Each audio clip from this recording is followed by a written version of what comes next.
अगर आप भी चाहते हैं दंगल म्यूजिक का ऑडियो वीडियो सबसे पहले आप तक पहुंचे तो रेड कलर के बटन को दबा के चैनल को सब्सक्राइब करें और साथ में बेल आइकन को दबाना ना भूलें।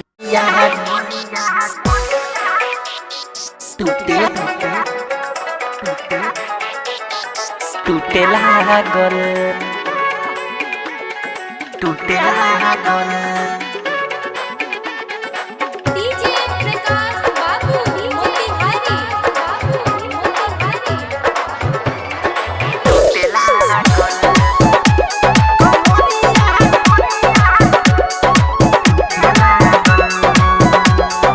ओइले साझे हमके धइले बाजे घर में घुस गईनी सखी देखी सब कालाजे गुस्सा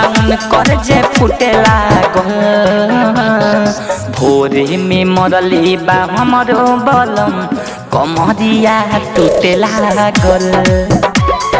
भोरे में मरले बा हमरो बलम कमरिया टूटे लागल।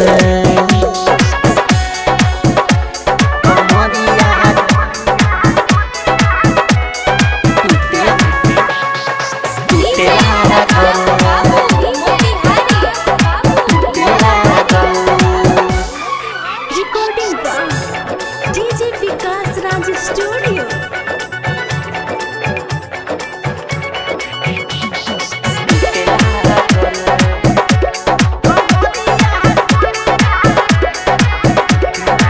खाई दवाई की तेल महला भाई मरहम बेकार भइल कोइनी तराई खाई दवाई की तेल महला भाई मलहम बेकार भइल कोइनी तराई मरले भोरे भोरे नाही बोलनी डरे छोटी ऐसन लागल छाती दर्द करे रोम रोम में डरे हमारा घुसे लागल भोरे में मरले बा हमरो बलम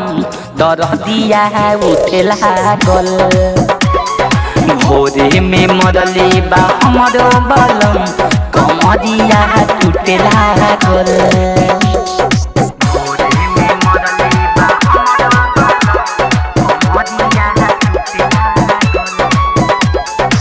चंदन बिहारी तोहे का बताई बाबू प्रकाश हौवे बड़का कसाई गुडू बवाली तोहे का बताई बाबू प्रकाश हौवे बड़का कसाई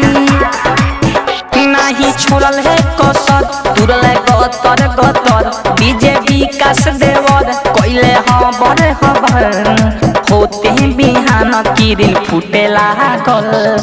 भोरे में मरले बा हमरो बलम कमरिया टूटे लागल भोरे में मरले बा हमरो बलम कमरिया टूटे लागल। दंगल रिकॉर्डिंग स्टूडियो ननौरा।